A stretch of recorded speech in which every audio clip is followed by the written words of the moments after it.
I own this joint, the Cutting Room. The Cutting Room is a music venue of all kinds as long as it's done well. We opened up in '99 on 24th Street. We were there for almost 10 years. The lease was up and the landlord jacked up the rent, unusual for New York, I know. And then we moved to this bigger, better space. We can accommodate more people. So with the wall up, we can keep it smaller and intimate for more local acts.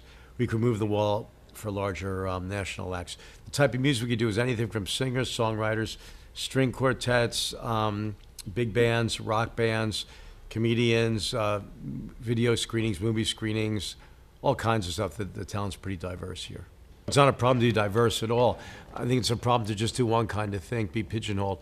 In the 60s, there were just folk clubs, there were blues clubs. I don't think any of them are strong enough to do any one thing anymore. There's not enough audience for just one thing, and everything has become so molded together. The lines have become much thinner between different types of music, so I think it's important to do them all. It doesn't really matter as long as the quality's there.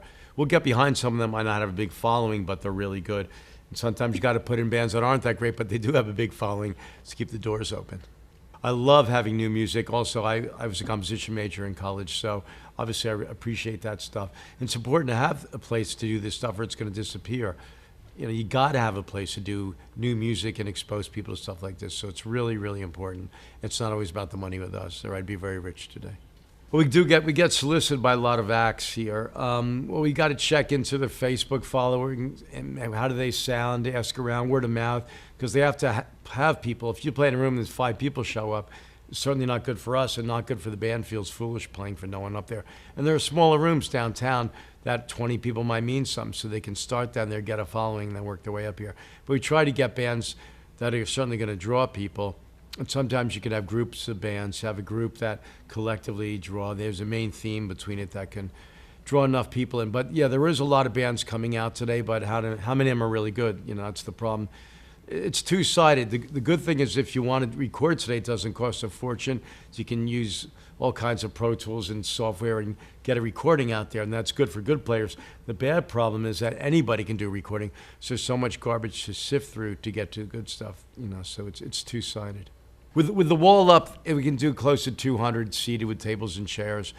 If we remove tables and chairs and do theater style, about 300. If we take out the wall, we could do about 450, 500 people here for larger shows. We also have a big screen that comes down in the front room. We project the screen onto that as well. We do about 1, 2, 3 bands a night, 6 or 7 days a week. Sometimes as many as 5, depending. If it's a national act, it could be 1, because it's a lot more involved. But there's numerous bands a night, 6 or 7 days a week. Oh, the sound checks, we have a really good sound man. And they come in the afternoon before we open the doors, late afternoon or whatever. And we do full sound checks. They set up and the sound man goes through it. Sleep is, is a commodity hard to come by for me right now. I wake up and come back here until the wee hours and go to sleep and come back again. There's a lot to do by day. Ordering things and talking on the phone and calling people back because most businesses operate during the day and I got to be here at night. So.